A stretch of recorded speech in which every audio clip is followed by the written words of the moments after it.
I've seen that people who have done the healing, they've come and they were so depressed that they did not have a quality of life.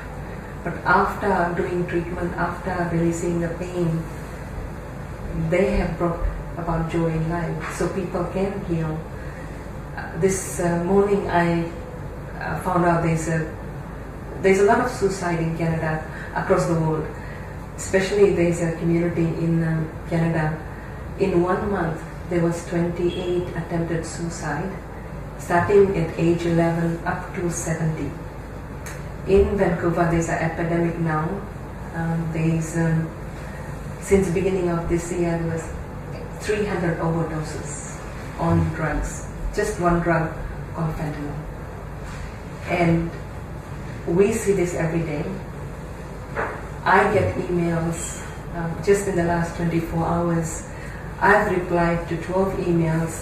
It was about only 3 things: depression, anxiety, and I'm feeling suicidal.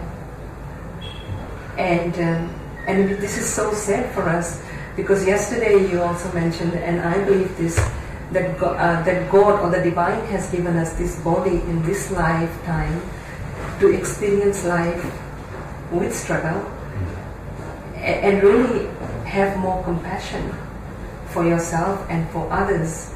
And through that compassion we can all heal together, in families, in communities, like you said, nation, and across the globe.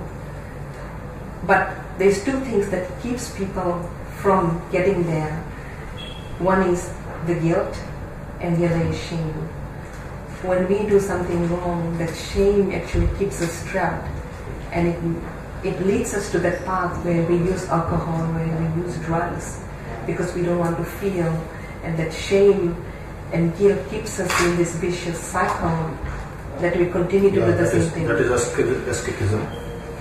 And face it. Do not run away from it.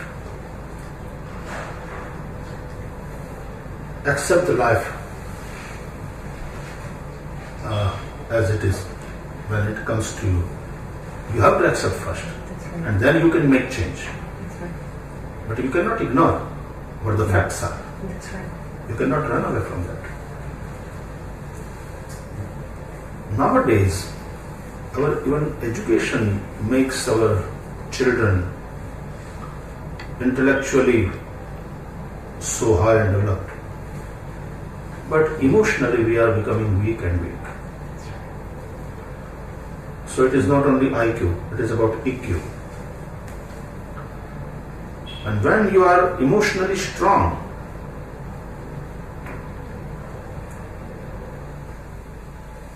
you will digest your failure also. Yes. And one has to be ready for that. You have to understand, in this world, in this life, everything will not go according to your thoughts. So when that failure comes, when that betrayal you have to face, you have to be mentally strong enough to accept those failures and betrayals, and yet you have to keep going. So be mentally strong.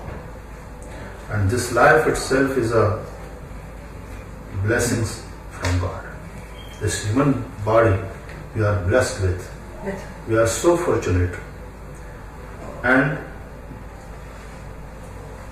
by committing suicide, in a way, we are insulting God. As right now, you offered me this flower with respect and devotion, that love. And if I throw it away, what you will feel? I would feel so it's like that only. Yes. God has granted us this beautiful human body.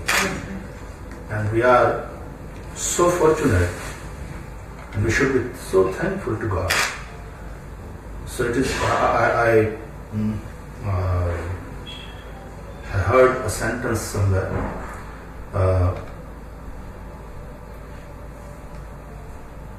this life is a gift of God to you, and what you do with this life is a gift to God from you. Absolutely. So one should reciprocate. So live with that temperament and that positivity, and be mentally strong also. You have to digest your failure, at the same time your success also. Otherwise, that success will make you so proudy. It simply means that you couldn't digest your success. That's right. Yeah. Actually, I personally feel there is no such thing as failure in life. This is all a journey, and we are learning in each journey. Even though we are struggling, every failure can become a guru for you. Right. If you learn something from that failure. That's right. So that failure becomes a staircase for you. That's right. To Absolutely. go up and up to the success.